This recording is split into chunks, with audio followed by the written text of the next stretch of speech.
తెలంగాణ రాష్ట్ర ముఖ్యమంత్రిగా బాధ్యతలు చేపట్టిన తర్వాత నేతన్నల జీవన గతులు వాళ్ళ స్థితిగతులను తెలుసుకోవాలన్న ఆలోచనతోటి సమీక్ష సమావేశాన్ని ఏర్పాటు చేస్తే ఈ అంశం నా దృష్టికి రావడం జరిగింది. తక్షణమే నేను ఉప ముఖ్యమంత్రి బట్టి విక్రమార్క గారు ఢిల్లీకి వెళ్ళి మోడీని కలిసి విజ్ఞప్తి చేసి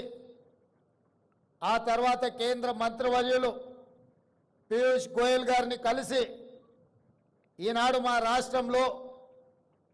ఇండియన్ ఇన్స్టిట్యూట్ ఆఫ్ హ్యాండ్లూమ్ టెక్నాలజీలో చేరాలి అనుకుంటే సుదూర ప్రాంతమైన ఆంధ్రప్రదేశ్ నెల్లూరుకు వెళ్ళాలి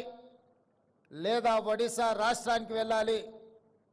మా రాష్ట్రానికి ఒక ప్రత్యేకమైన ఇన్స్టిట్యూట్ ఉండి తీరవలసిందే అని చెప్పి కేంద్ర మంత్రి పీయూష్ గోయల్ గారి దృష్టికి తీసుకెళ్లడం జరిగింది. వారు కూడా రాజకీయాలకు